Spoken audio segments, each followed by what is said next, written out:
In this photo provided by the North Korean government, North Korea's leader Kim Jong Un is said to be inspecting artillery launchers ahead of a military drill marking the 85th anniversary of the establishment of the Korean People's Army KPA on April 25, 2017.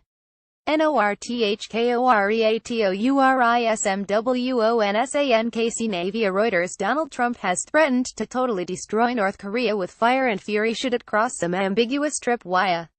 By being vague about where that tripwire lies, Trump seems to believe that his threat, coupled with harsher economic sanctions, will force Kim Jong Un to back down.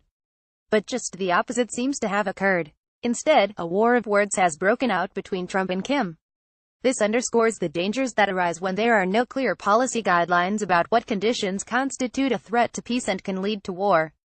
It also tells us what may happen when each leader plays a madman strategy, pretending to be a madman to induce his antagonist to capitulate. Game theorists such as Thomas Schelling have pointed out that the madman strategy can sometimes get results. It is equivalent to throwing the steering wheel out the window of your car, in sight of your adversary, when playing a game of chicken, showing that you are not going to be able to swerve, so your adversary must do so to avoid a head-on collision. Clearly, chicken is a dangerous game. On the one hand, disaster might strike if both players stick with the madman strategy of making irrevocable commitments.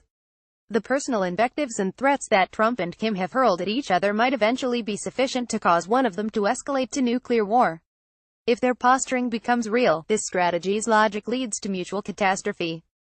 However, each player fears that it may lose, admittedly, in a less costly way than suffering nuclear attack, if it backs down by stepping away from the nuclear brink, thus undermining its future credibility. Each wants to win the confrontation, forcing the other to lose by backing down. This may end with both players refusing to back down and, consequently, crashing. So what can be done? One option is to continue more or less as is, posturing in the hope that it will not lead to nuclear war. A second is to be explicit about what tripwire might lead to a nuclear confrontation. A third is to create an externally observable bright line to reassure North Korea, and perhaps other adversaries, that there will be no escalation unless something untoward happens.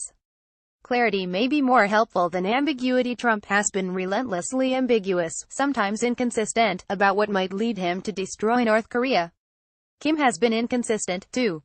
This could create real problems should tensions continue to rise as a result of their blustering.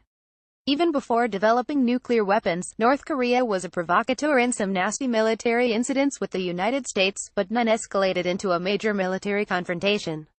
If North Korea did launch an all-out military offensive, using only conventional weapons, against South Korea and U.S. forces stationed there, the damage inflicted would be horrendous, but relying on U.S. air and naval power would surely enable South Korea to repel such an attack. The problem is that North Korea could unleash its nuclear weapons as a last resort. With that in mind, the United States might preempt this attack by using its own nuclear weapons to limit damage to its own forces. Alternatively, each side might clarify the conditions that would provoke a nuclear attack, making the tripwire extremely clear. Historically, that approach has undergirded the policy of mutual assured destruction, or MAD, the prevalent nuclear doctrine since the outbreak of the Cold War. Currently, at least one tripwire is clear. The United States has promised massive retaliation should a nuclear attack be detected, even before it hits U.S. territory.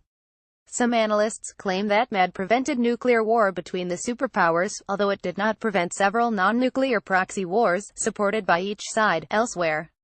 The fact that none of the 7 countries that have acquired nuclear weapons since the 1950s have used them, even between such rivals as India and Pakistan, would seem to validate MAD.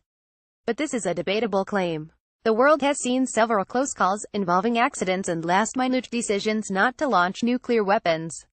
We may just have been lucky so far. Verifiable information provides an alternative. An alternative might be for the United States to draw a bright line, requiring verifiable information that a nuclear attack has occurred, before nuclear weapons would be used. Such a policy of no first use, or NFU, of nuclear weapons has long been advocated by many prominent government officials and foreign policy analysts, both during and after the Cold War. To be sure, this might undermine U.S. ability to respond to an imminent nuclear attack, including from a major power like Russia. But because it can so powerfully strike back, especially from its relatively invulnerable nuclear-armed submarine force, the United States could credibly promise to retaliate, even against a massive first strike, with devastating force. What's more, North Korea is unlikely to be able to hit the continental United States with nuclear weapons. Sure, it might strike vulnerable targets in South Korea, Japan or the Pacific region, but it would do so knowing it could be utterly destroyed in return. Even if North Korea could penetrate U.S. anti-missile defenses, its leaders would have to fear the incalculable damage and destruction from the U.S. response. It is inconceivable that a North Korean sneak nuclear attack could wipe out the U.S. ability to retaliate. It's true that a U.S. no-first-use policy might send North Korea the wrong signal, letting Kim believe that the U.S. lacks the will to retaliate. Nor would such a policy induce North Korea to relinquish its nuclear weapons, which it claims as a deterrent against a South Korean or U.S. attack on its territory. On the other hand, a NFU policy might allay North Korea's fear of imminent attack, reassuring Kim that nuclear attack would come only if he struck first. And it might make both sides less likely to rush hastily into a conventional attack that might escalate into nuclear war. The logic of NFU has been recognized by 3 nuclear states: China, India, and Israel. Each has indicated, albeit with some qualifications, that it would not be the first to use nuclear weapons in conflict. If the United States declared an NFU policy, that might well induce other nuclear states to adopt one as well. Such a domino effect might even persuade North Korea that using nuclear weapons would threaten its very existence. If more and more nuclear states adopted NFU policies, the world might banish the threat of nuclear war, bringing a new global equilibrium.